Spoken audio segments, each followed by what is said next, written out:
Hi guys, Smithical here, and welcome to the 9th round of the XRL GP3 season, and today we're in Silverstone. Going back to the last race, we finished 6th in Austria, which was a pretty poor result. I did an imitation of Kimi Räikkönen when he was racing Martin Brundle and Johnny Herbert on the lawnmowers. If you haven't seen it, go and check it out, because it's pretty funny, pretty good banter between the guys, and hopefully in this race we can get a good result. I mean, it's a track that I like. If we can just put on the right setup, I think we have a good chance of closing the gap to speed. As going into practice, I had a good feeling. I had a feeling that I could actually, close the gap to him, and I think I can if I, put in my best performance. As we head now towards turn 3, and it's gone pretty okay, pretty decently so far.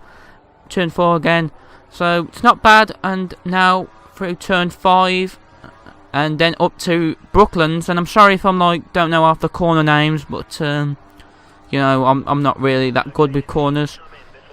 As we momentarily lock up the left tyre, and that's probably cost us a couple of tenths. As we have 2 tenths up on our previous sector one time, and 700s down on Indigo's first sector, which he did a 29.4, which is not bad for this first sector. It's pretty decent. So, now we're going towards Cops, and we have to lift, otherwise we've understeered off the track, and that's probably cost us about at least 1 or 2 tenths. And then Maggots again, we don't turn in, and that's cost us time. So this is not a great lap at all. It's really poor, and we're going to head down towards the second sector split, and we've lost a tenth on our previous sector, and we're 2 tenths behind Indigo's second sector, so it's not looking good, and we've got to try and nail this last sector. As now it's I believe this is Vale, and then now Club Corner's the last corner, so we're going to try and go wide for a better acceleration, and we get a 33.1. That puts us in 4th position. We was 8 tenths down on speed, which, I mean, it rained later on in the session, so I know we could have probably done a better lap, but still, we should have put really, or at least a 32 in the 32s, which was a bit disappointing. But hopefully in the race, as we put a bit more rear wing on, because we expected wet weather, we can have a good result. It's going to be difficult at the start, because I really hate trying to start on the wet weather. I seem to bog down quite a lot and get loads of wheel spin. And as the 5 lights show, lights out, and away we go here at Silverstone. And we got a poor start, as you can see, and we're just trying to take it pretty carefully going into turn 1. We've kept position for now, but you don't really overtake in turn 1. It's now turn 3 where some people might make a move, as Indigo and Escassin go a little bit wide there, and we touch wheels with our teammate, and we brake a bit early as XRL Ricardo goes round the outside of us. So we're down into 5th position, and it's pretty disappointing, but we've just got to try and keep it pretty steady in these opening laps, as you don't really want to make mistakes, otherwise you drop down the grid. And lap 5 now, and I can tell you I had a problem with my headset. It weren't picking up certain sounds, so I was a bit distracted by that in the opening laps of the Grand Prix, and that puts me I'm under pressure really from Pied Piper, and as you can see, turn 1, get a bit over on the gravel, and then I miss the turning point, and that puts me on the grass, and Pied Piper's passed, and so will be Tom Chambers, and then I brake a bit early, and Rapids gives me a nudge, and I apologise there to Rapids. I just said I was sorry, because, I didn't mean to break that early. I was more focused on the headset.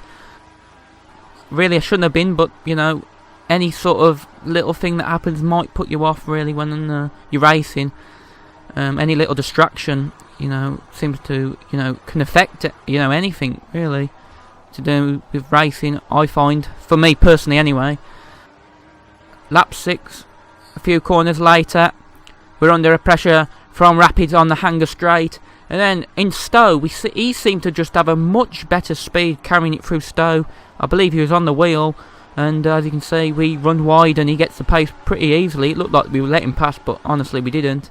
And then lap 11, and now we're behind Tom Chambers. Tom Chambers has got passed by RC Rapids, and RC Rapids is looking pretty quick in this wet weather, as we've got the slipstream on Tom Chambers, but it's pretty hard to see with the spray coming off his car.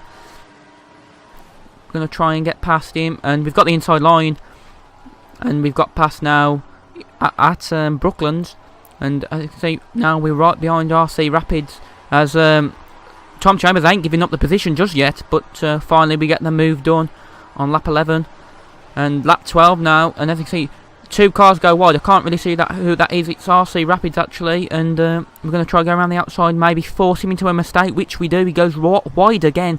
He's been making a couple of mistakes early on in this Grand Prix. We have a little touch there, but we're up to 6th position now, and Ascassian is up the road. Them two are battling it out, RC Rapids and Tom Chambers, but a few corners later on the same lap, and Ascassian's gone wide, and that puts us into 5th position. Lap 20 now, and cars pitted. I don't know who that was, as a Red Bull goes wide, and that's our XRL Ricardo, I believe. So lap 20 now, and I think it was Pied Piper and XR Ricardo have gone into the pits, so they're going on intermediates because it's drying up now on track. Lap 22, and we're deciding now to pit for intermediates as the tyres seem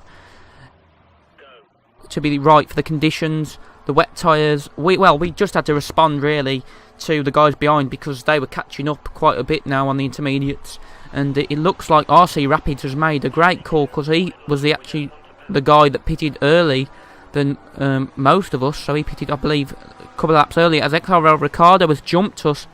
And again, Rapids have made a mistake. I don't know what happened.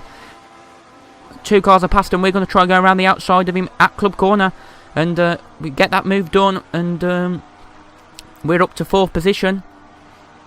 And just watching this through now, we're still under pressure.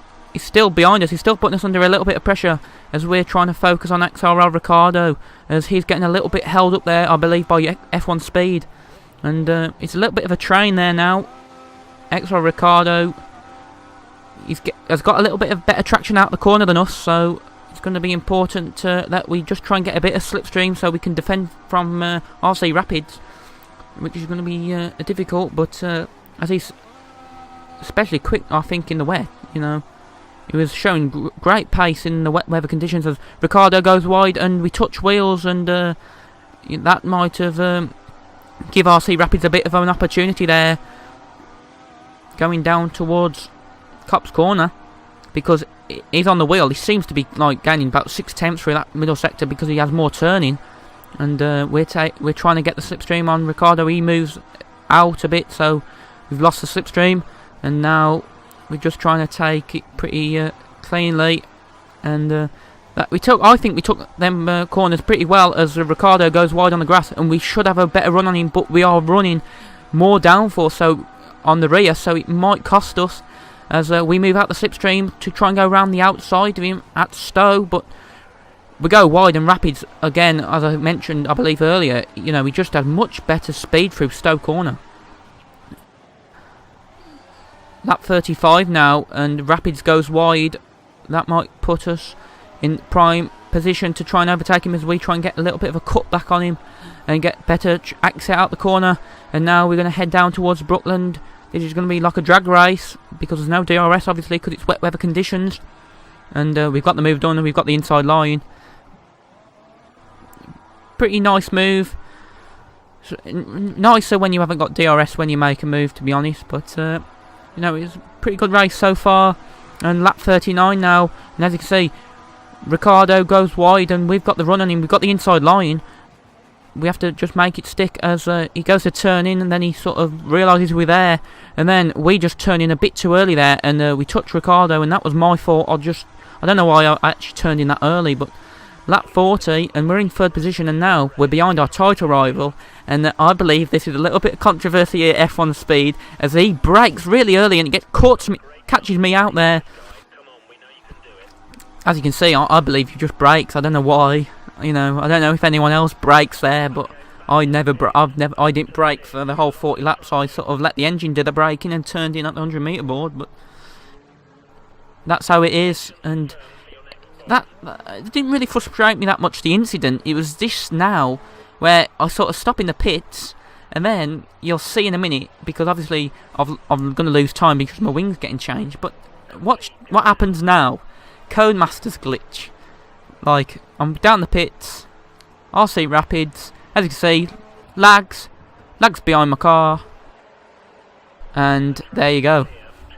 And I'm in front of him, but I decided to let him pass because I felt, you know, I don't want to I felt it'd be only fair to do that, like, so I'll go a bit wide and just let him through. Eventually, you know, yeah, and there you go. I wasn't gonna. I was just letting him past and, you know, sort of saying it was your position anyway.